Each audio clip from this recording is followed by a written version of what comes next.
সকলকে স্বাগত।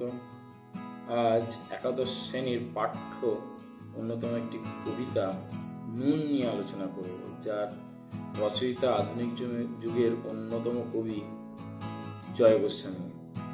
জয় গোস্বামীর জন্ম কলকাতাতেই হয়েছিল 1954 সালে। বর্তমানে তিনি কলকাতাতেই থাকেন। তিনি আমাদের মধ্যে আজও তার লেখার মাধ্যমে সৃষ্টি করে যাচ্ছেন এবং আমাদের মধ্যে বর্তমান রয়েছেন, এটা আমাদের কাছে পরম পাওয়া। তার বিখ্যাত সমস্ত কাব্যগ্রন্থ হচ্ছে পাতার পোশাক, ঘুমিয়েছে ঝাউ পাতা, বজ্র বিদ্যুৎ ভর্তি খাতা।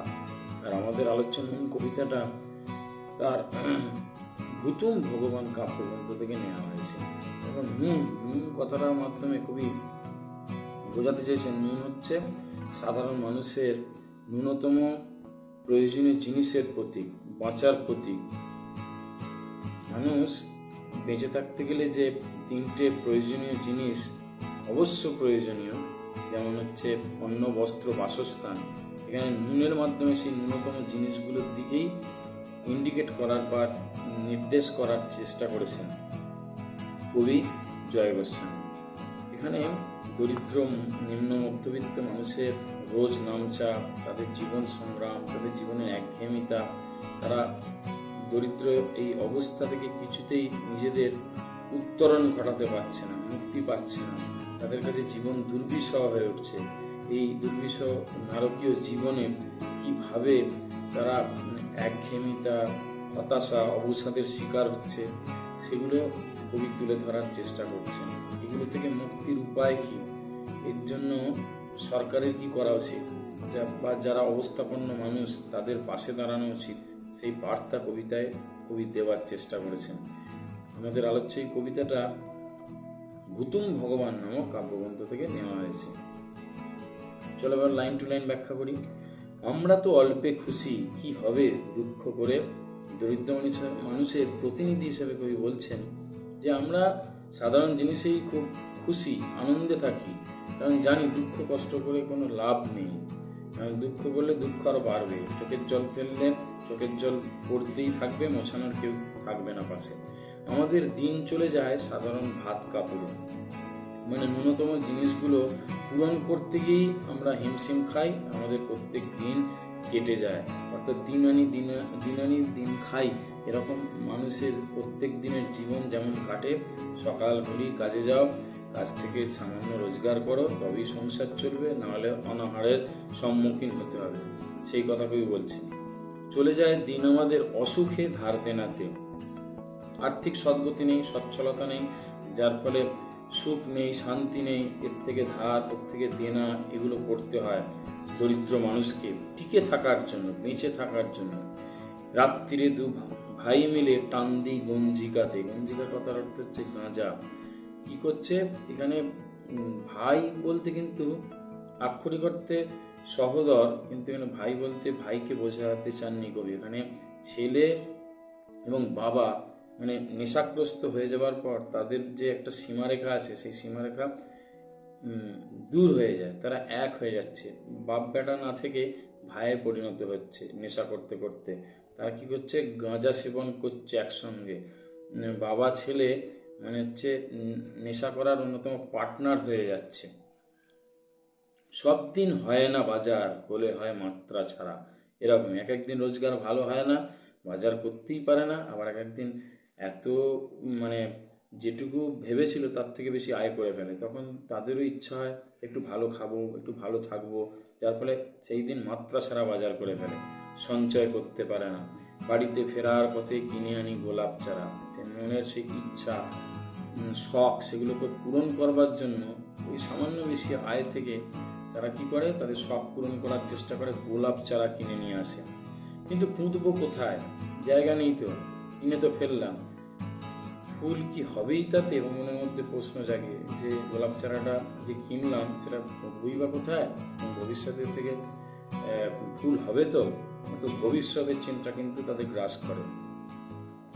সে অনেক পরের কথা, টান দিই গঞ্জিকাতে, ও যা আবার হবে, এরকম ভাবে মানে সমস্যাকে এড়িয়ে যাওয়ার একটা প্রবণতা তাদের মধ্যে থাকে। তারা নেশার মধ্যে আচ্ছন্ন হয়ে পড়ে, আবার গঞ্জিকা সেবন করে। আমরা তো এতেই খুশি, বলো আর অধিক কে চায়? সাধারণ মানুষ মানে অন্ন, বস্ত্র, বাসস্থান এই চাহিদা পূরণ হয়ে গেলেই তাদের জীবন যেন পূর্ণতায় ভরে যায়। তাদের বেশি চাহিদা নেই, হেসে খেলে কষ্ট করে আমাদের দিন চলে যায়। এটাই বেশিরভাগ ভারতবাসী রোজ নামচা। তারা এই চিন্তা করে এইটুকু পেলেই তাদের দিন চলে যায়, ভাবে তাদের বোধহয় জীবনে পূর্ণতা তারা পেয়ে গেছে। মাঝে মাঝে চলেও না দিন, বাড়ি ফিরি দুপুর রাতে। একদিন সেরকম কাজকর্ম পায় না, অনেক চেষ্টা করেও আয় করতে পারে না, যার ফলে অনেক রাত হয়ে যায় বাড়ি ফিরতে। দুপুর রাত বলতে মানে মধ্যরাতের কথা বলছে। অর্থের চিন্তা এখানে ওখানে ঘুরতে ঘুরতে সময় অতিবাহিত হয়ে যায়, আয় করতে পারে না, মাঝরাতে বাড়ি ফিরতে হয়। খেতে বসে রাত চলে যায়, নুন নেই ঠান্ডা হাতে। বাড়ি ফিরে এসে পেটের জ্বালা, ক্ষুধা নিবৃত্তির জন্য যখন তারা ন্যূনতম ভাত খেতে বসে, বাড়িতে দেখে সামান্য নুনটুকু নেই, অর্থাৎ বেঁচে থাকার সামান্য রসদটুকু তারা পায় না। একদিন রাগ চড়ে মাথায় আমার, আমি তার মাথায় চড়ি। কবি দরিদ্র মানুষের প্রতিনিধি হিসেবে বলছেন। তখন খিদের জ্বালায় প্রচণ্ড ক্ষুব্ধ হয়ে যায়। ক্ষুব্ধ হয়ে গিয়ে আমি রাগকে কন্ট্রোল করতে না পেরে, নিয়ন্ত্রণ করতে না পেরে আরও বেশি ক্ষুব্ধ হয়ে যায় নিজের প্রতি, নিজের ভাগ্যের প্রতি, সমাজের প্রতি, সংসারের প্রতি। বাপ বেটা দু ভাই মিলে সারা পাড়া মাথায় করি, চিৎকার করি, চেঁচামেচি করি, কটু কথা বলে ফেলি, মানে পাড়ার পরিবেশ, বাড়ির পরিবেশ সমস্ত কিছু নষ্ট করে ফেলি রাগকে নিয়ন্ত্রণ করতে না পেরে। করি তো কার তাতে কি, মানে নিজেদের জীবনের প্রতি বিরক্তি ভাব থেকে দরিদ্র মানুষ তখন যা ইচ্ছে তাই করতে থাকে, এবং তার জন্য কারোর কাছে সে দায়বদ্ধ নয়, জবাবদিহি করতেও বাধ্য নয়। তারা যেন বলতে চায় যে আমরা এত কষ্টের মধ্যে আছি, কেউ তো আমাদের পাশে দাঁড়াচ্ছে না, তাই আমরা যা ইচ্ছা করতেই পারি, তাদের কারোর কিছু বলার নেই, কিচ্ছু যায় আসে না। আমরা তো সামান্য লোক, তাহলে আমাদের অসময়ে কেউ পাশে দাঁড়াচ্ছে না, আমরা অত্যন্ত সাধারণ লোক, আমরা খাবার খেতে পাচ্ছি না, তাই আমাদের পাশে দাঁড়ানো মানুষের উচিত, সমাজের উচিত, সরকারের উচিত আমাদের শুকনো ভাতে লবণের ব্যবস্থা হোক। দরিদ্র মানুষ যেন সরকারের কাছে, মানে শাসকদের কাছে, যারা এই সরকার বা দেশকে পরিচালনা করছেন, তাদের উদ্দেশ্যে যেন এই প্রার্থনা, এই নিবেদন, অনুরোধটা রাখছেন যে যারা খেতে পায় না তাদের অন্তত ন্যূনতম খাওয়া দাওয়ার ব্যবস্থাটা তারা নিক, যাতে সাধারণ মানুষ ভাতের সঙ্গে অন্তত একটু লবণ পাক। অর্থাৎ প্রতীকী কথায় বলতে চেয়েছেন অন্ন, বস্ত্র, বাসস্থানের যেন ব্যবস্থার উদ্যোগ নেয় যারা আমাদের শাসক, আমাদের সরকারের প্রতিনিধি, তাহলে এই সমস্ত মানুষগুলো অন্তত খেয়ে পড়ে সুস্থ স্বাভাবিক জীবনযাপন করতে পারবে। এই হচ্ছে কবিতার মূল বক্তব্য। কবিতার গুরুত্বপূর্ণ লাইন দেখো, আমাদের শুকনো ভাতে লবণের ব্যবস্থা হোক। তাৎপর্য ব্যাখ্যা করো, কেনই বার্তা দিতে চেয়েছেন? খেতে বসে রাগ চড়ে যায়, নুন নেই ঠান্ডা ভাতে। কাদের রাগ চড়ে যায়, কেন চড়ে যায়, সব বলে দিয়েছি। কবিতার লাইন টু লাইন ব্যাখ্যা ভালো করে শুনলেই উত্তর লিখতে পারবে। বাড়িতে ফেরার পথে কিনে আনি গোলাপ চারা। গোলাপ চারা কিনে আনছেন কেন? মানে শখ পূরণ করতে চাইছে, তাৎপর্য লেখুন এরকম। বা কবিতার নামকরণ খুব গুরুত্বপূর্ণ তোমাদের জন্য। ভালো লাগলে লাইক করো, বন্ধুদের মাঝে শেয়ার করো, এবং অবশ্যই সাবস্ক্রাইব করো, যাতে আগামী দিনে নতুন নতুন ভিডিও নিয়ে আসতে পারি। ধন্যবাদ।